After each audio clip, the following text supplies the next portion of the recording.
취업이 많이 강조가 되고 있고 지금 외교부와 산업인력공단에서도 관련한 내용들을 많이 강조를 하셨는데요. 특히 요즘 일본과 관련해서 뭐 3년새 취업자 수도 굉장히 많이 증가를 했습니다. 근데 관련해서 블랙 기업으로 인한 피해 사례들이 급증을 하고 있는데 실제 일본의 청년 취업자 입장에서 문제가 발생할 경우 이에 대한 사후 관리에서 어떤 인프라가 잘 구축되어 있는지에 대해서 제가 간략하게만 좀 질의를 드리겠습니다. 예컨대 요즘 언론 보도에서 나오는 어떤 사례를 보면 정부가 취업을 알선해서 일본 기업에 취직을 했는데 최저임금에도 못 미치는 임금을 받게 돼서 결국 4개월 이후에 그만둔다고 했더니 알선비와 한 달 임금까지 페널티 금액으로 지불을 하라라고 했습니다. 이 피해자의 경우 어디를 찾아가면 이 문제를 해결할 수 있나요? 산업인력공단과 외교부에서 답변을 좀 해주시기 바랍니다. 예, 지금 의원님이 이제 말씀하신 해외에서 이제 부당노동 행위죠, 사실은요. 이제 그 부분이 제가 가기 전에도 언론에서 많은 지적들이 있었고 또 국회 한노위에서도 많은 지적 부분들이 있어서 이 부분을 어떻게 관리할 것인가를 지금 많은 고민을 좀 하고 있는 입장입니다. 그래서 저희들이 해외에서 이제 멘토단을 구성을 해서 또 법률 상담도 하고 노무 전문가도 이제 멘토단을 구성을 해서 지원을 하고 있는데 전체적으로 이제 뭐 많은 청년들이 일자리를 찾아서 취업하는 것도 중요하지만은 한두 분의 이 정말 그 부당노동 행위로 불이익 당하는 부분들도 가장 중요한 것은 우리가 한 사람에 더 보호를 해야 될 그런 책무가 있기 때문이죠. 네, 일반적인 말씀을 드리려고 하는 게 아니라요. 예컨대 일본 같은 경우 K무브 센터가 있지 않습니까? 그 K무브 센터가 어디에 있습니까, 지금? 예, 동경에 있는 것으로 알고 있습니다. 동경에 찾아가면 해결을 해줄 수 있습니까? 지금까지 사례들을 발굴해서 저희들이 이 나름대로 해결할 수 있는 이런 내용들을 유형별로 조사를 해서 나라별로도 조사를 해서 조치를 이렇게 대책을 세워 나가도록 이렇게 하겠습니다. 답변 불성실한 거 보니까 아무래도 뭔가 잘 안 되고 있는 것 같습니다. 외교부에서는 어떻게 대응을 하실 수 있습니까? 네, 그런 케이스가 있으면은 당연히 우리 재외공관, 그러니까 일본의 경우는 대사관이나 총영사관에 협의를 하실 수 있으리라고 생각합니다. 협의를 할 수 있습니까? 네, 관련해서 담당 업무를 명확하게 보고 있는 직원이 있습니까? 그렇습니다. 누가 그 업무를 총영사관의 합니까? 경우는 영사가 있고, 네.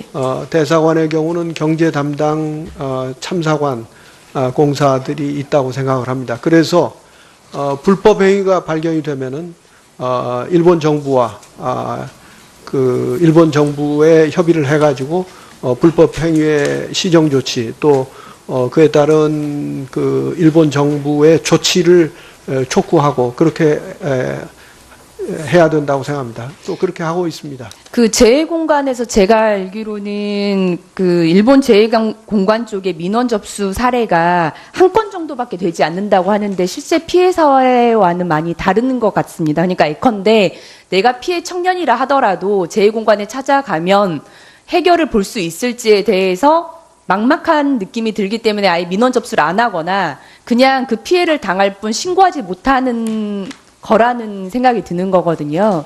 그래서 재해공간 사이트랄지 이제 코트라랄지 그런 곳에 그런 민원이 정말 가능하고 해결을 할 수 있다라고 하는 걸 적극적으로 알리실 필요가 있을 것 같습니다. 네, 이게 지금 사실 그동안 이런 사례가 많이 있었던 것이 아니라서 취업하는 젊은 분들에게 알려지지 않았을 가능성이 있습니다. 제가 오늘 말씀하신 것을 우리 그 중요한 재외 공간에 전부 훈령을 내려가지고 그 사이트에다가도 그런 사례를 올리고 또 유사한 사례가 있으면 즉각 재외 공간에 신고하도록 그렇게 안내하도록 하겠습니다. 네, 알겠습니다. 네, 신보라 의원님 수고 많으셨습니다. 여러 의원들 좋은 질의와 또 말씀을 주셨는데 추가로 더 하실 의원들 계신가요? 저 없으시면 오늘 회의의 질의와 답변은 마치겠습니다. 다만 제가 좀 말씀을 드리면 여기 몇 번째 정부 부처 업무를 들으면서 느끼는 건데 계속 제 머릿속에 있는 거는 정말 정부가 이렇게 대통령이 강조하는 만큼 이 청년 정책을 또 청년 일자리를 이렇게 의지를 가지고 하는 건가 하는 것에 대해서 아직 좀 저희는 좀 믿음지가 않습니다. 지금 당장 여기 계신 분들 뭐 두고 말씀하는 게 아니고 이 공통적으로 이게 지금 저 국회가 특위 열어서 이렇게 뭐 챙기니까 와서 보고하는 거 잠깐 이렇게 자꾸 느껴지고요. 예를 들면 뭐 저 공직생활 뭐 오래 해봤습니다만 이렇게 중요한 과제는 특정한 부서에서 만들어서 위로 수직적으로 보고한 거 이거 가지고 청년 정책이라고 부처에 하면 안 됩니다. 적어도 이런 문제라면 그 부서의 장이 각 실국별 전체 사실 다 관련됩니다. 관련 안 되는 데가 없어요. 특정한 실과 여기서만 하는 게 아니거든요. 그래서 그걸 전체를 다 종합을 해가지고 부처의 청년 정책이라고 그거를 수립을 해서 다만 이제 어떤 이슈가 생길 때 늘 전담 부서를 만들 수 없으니까 중점 관련한 부서를 둬야 되는데 제가 받는 느낌은 특정한 실과에서 만들어서 그냥 위로 수직적으로 보고하면 이게 청년 정책이라고 부처 거라고 내놓는 거 아닌가. 그게 좀 아쉽고요. 정말 중요한 과제는 중요한 만큼 의지를 가지고 또 이게 늘 아까 말씀드린 대로 늘 이게 해오던 건데 지금 이 시점에서 왜 또 이렇게 문제가 되고 부각이 되는가? 왜 청년들이 고민하는가? 이걸 함께 고민한다면 지금 내놓은 정책 이상의 여러 가지 다른 시책과 정책이 나올 수 있거라 보는데 그런 점을 좀 유념을 좀 해 주시고요. 뭐 의원들 판단하시기에 추가로 정부 부처의 업무 보고가 필요한 그런 부서나 기관이 있다면 꼭 부처가 아니더라도 우리 산업인력공단처럼 나중에 말씀해 주시면 추가로 좀 보고가 필요하다고 하겠습니다. 우리 총리실 국장님 그거 좀 잠깐 말씀을 드리면 지금 정부 차원의 청년 정책이 이 기본 계획이 종합적으로 만들어지고 있나요? 그게 언제쯤 나옵니까, 대략? 3월 중을 목표로 하고 있습니다. 제가 보기에는 벌써 이제 새 정부 출범한 지 1년여가 이제 얼마 안 남았는데 아직까지 이 정부의 청년 정책이 정립이 안 됐다라고 하면은 사실 우리 청년들이 보기에는 상당히 아쉬운 얘기예요. 그러니까 그거를 빠른 시일 내에 저기를 하고 지금 전담부서 문제와는 별개라고요. 전담부서 설치할 때까지 청년 정책을 손 놓고 있으면 안 되죠. 국무조정실에서 각 부처 보고를 다 종합을 해서 앞으로 문재인 정부에서 적어도 중장기적으로 5년 동안 이걸 청년 정책으로 내세우고 추진하겠습니다. 그런 걸 준비가 되면 나중에 이 특위 와서 보고가 되도록 그렇게 좀 해 주십시오. 자, 서면 질의하신 의원님이 계십니다. 신보라 의원님, 염동열 의원님, 이채익 의원님, 최희배 의원님, 김종로 의원님 서면 질의서에 대해서 각 기관에서 성실히 답변서를 작성해서 2월 20일까지 제출해 주시기 바랍니다. 서면 질의와 답변 내용은 회의록에 게재하도록 하겠습니다. 자, 오늘 회의 중에 여러 의원님들부터 정부의 청년 정책에 대해서 많은 지적과 의견 말씀이 있었습니다. 정부는 오늘 회의에서 논의된 내용을 잘 검토를 해서 보다 적절하고 보다 효과적인 정책적 보완을 할 필요가 있다고 판단이 됩니다. 또 우리 위원회에서도 오늘 회의 내용 또 그동안 여러 부처에서 제기한 내용 중에 국회에 건의한 사항이나 국회에서 해야 될 사항 이거에 대해서는 앞으로 소위원회 활동이라든가 여러 가지 회의를 통해서 계속 검토해 나가도록 하겠습니다. 오늘 바쁘신 일정 가운데도出席해 주신 의원님들께 감사를 드리고 정부 부처와 기관의 우리 가무님께도 감사를 드립니다. 이렇게 합동으로 회의를 하는 이유는 타부처 기관의 청년 정책이 뭐가 있는가 함께 공유하고 공감하고 또 뭔가 연계성을 찾기 위한데 오늘은 뭐 꼭 그렇게 모인 자리는 아닙니다만 취지는 그런 취지였습니다. 또 회의 준비를 애쓰신 우리 전문위원과 여러 직원들께도 감사를 드립니다. 다음 일정을 간략히 말씀을 드리면 2월 23일 날 청년기본법 제정을 위한 공청회를 개최해서 네 분의 진술인들로부터 전문적인 견해를 듣고 또 의원님들과 함께 논의할 수 있는 그런 기회를 마련할 예정입니다. 계속해서 협조해 주시고 우리 정부 부처에서도 회의 끝났다고 모든 게 끝난 게 아니기 때문에 앞으로 이 회의에서 조치하겠다고 한 거 또 자료를 제출하겠다는 거는 나중에 종합을 해서 다시 그걸 저희가 확인하겠습니다. 자, 그럼 이것은 오늘 회의를 마쳐보자 합니다. 모두 수고 많으셨습니다. 사내를 선포합니다.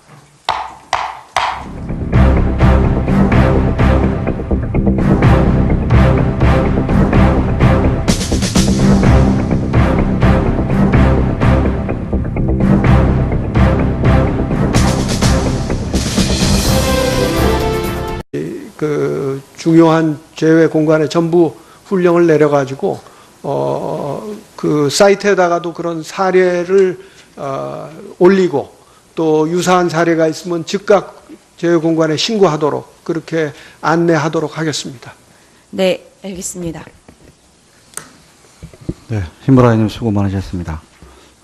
여러분들 좋은 질의와 또 말씀을 주셨는데 추가로 더 하실 의원님들 계신가요? 저 없으시면 오늘 회의의 질의와 답변은 마치겠습니다. 다만 제가 좀 말씀을 드리면 여기 몇 번째 정부 부처 업무를 들으면서 느끼는 건데 계속 제 머릿속에 있는 거는 정말 정부가 이렇게 대통령이 강조하는 만큼 이 청년 정책을 또 청년 일자리를 이렇게 의지를 가지고 하는 건가 하는 것에 대해서 아직 좀 저희는 좀 믿음지가 않습니다. 지금 당장 여기 계신 분들 뭐 두고 말씀하는 게 아니고 공통적으로 이게 지금 저 국회가 특위 열어서 이렇게 뭐 챙기니까 와서 보고하는 거 잠깐 이렇게 해외 취업이 많이 강조가 되고 있고 지금 외교부와 산업인력공단에서도 관련한 내용들을 많이 강조를 하셨는데요. 특히 요즘 일본과 관련해서 뭐 3년새 취업자 수도 굉장히 많이 증가를 했습니다. 근데 관련해서 블랙 기업으로 인한 피해 사례들이 급증을 하고 있는데 실제 일본의 청년 취업자 입장에서 문제가 발생할 경우 이에 대한 사후 관리에서 어떤 인프라가 잘 구축되어 있는지에 대해서 제가 간략하게만 좀 질의를 드리겠습니다. 예컨대 요즘 언론 보도에서 나오는 어떤 사례를 보면 정부가 취업을 알선해서 일본 기업에 취직을 했는데 최저임금에도 못 미치는 임금을 받게 돼서 결국 4개월 이후에 그만둔다고 했더니 알선비와 한 달 임금까지 페널티 금액으로 지불을 하라라고 했습니다. 이 피해자의 경우 어디를 찾아가면 이 문제를 해결할 수 있나요? 산업인력공단과 외교부에서 답변을 좀 해주시기 바랍니다. 예, 지금 의원님이 이제 말씀하신 해외에서 이제 부당노동 행위죠, 사실은요. 이제 그 부분이 제가 가기 전에도 언론에서 많은 지적들이 있었고 또 국회 한노위에서도 많은 지적 부분들이 있어서 이 부분을 어떻게 관리할 것인가를 지금 많은 고민을 좀 하고 있는 입장입니다. 그래서 저희들이 해외에서 이제 멘토단을 구성을 해서 또 법률 상담도 하고 노무 전문가도 이제 멘토단을 구성을 해서 지원을 하고 있는데 전체적으로 이제 뭐 많은 청년들이 일자리를 찾아서 취업하는 것도 중요하지만은 한두 분의 이 정말 그 부당노동 행위로 불이익 당하는 부분들도 가장 중요한 것은 우리가 한 사람에 더 보호를 해야 될 그런 책무가 있기 때문이죠. 네, 일반적인 말씀을 들으려고 하는 게 아니라요. 예컨대 일본 같은 경우 K무브 센터가 있지 않습니까? 그 K무브 센터가 어디에 있습니까, 지금? 예, 동경에 있는 것으로 알고 있습니다. 동경에 찾아가면 해결을 해줄 수 있습니까? 지금까지 사례들을 발굴해서 저희들이 이 나름대로 해결할 수 있는 이런 내용들을 유형별로 조사를 해서 나라별로도 조사를 해서 조치를 이렇게 대책을 세워 나가도록 이렇게 하겠습니다. 답변 불성실한 거 보니까 아무래도 뭔가 잘 안 되고 있는 것 같습니다. 외교부에서는 어떻게 대응을 하실 수 있습니까? 네, 그런 케이스가 있으면은 당연히 우리 재외 공관, 그러니까 일본의 경우는 대사관이나 총영사관에 협의를 하실 수 있으리라고 생각합니다. 협의를 할 수 있습니까? 네, 관련해서 담당 업무를 명확하게 보고 있는 직원이 있습니까? 그렇습니다. 누가 그 업무를 총영사관의 합니까? 경우는 영사가 있고, 네. 대사관의 경우는 경제 담당 참사관 공사들이 있다고 생각을 합니다. 그래서 불법 행위가 발견이 되면은 일본 정부와 그 일본 정부에 협의를 해가지고 불법 행위의 시정 조치 또 그에 따른 그 일본 정부의 조치를 촉구하고 그렇게 해야 된다고 생각합니다. 또 그렇게 하고 있습니다. 그 재해공간에서 제가 알기로는 그 일본 재해공간 쪽에 민원 접수 사례가 한 건 정도밖에 되지 않는다고 하는데 실제 피해 사례와는 많이 다른 것 같습니다. 그러니까 예컨대 내가 피해 청년이라 하더라도 재해공간에 찾아가면 해결을 볼 수 있을지에 대해서 막막한 느낌이 들기 때문에 아예 민원 접수를 안 하거나 그냥 그 피해를 당할 뿐 신고하지 못하는 거라는 생각이 드는 거거든요. 그래서 재해공간 사이트랄지 이제 코트라랄지 그런 곳에 그런 민원이 정말 가능하고 해결을 할 수 있다라고 하는 걸 적극적으로 알리실 필요가 있을 것 같습니다. 네, 이게 지금 사실 그동안 이런 사례가 많이 있었던 것이 아니라서, 취업하는 젊은 분들에게 알려지지 않았을 가능성이 있습니다. 제가 오늘 말씀하신 것을 우리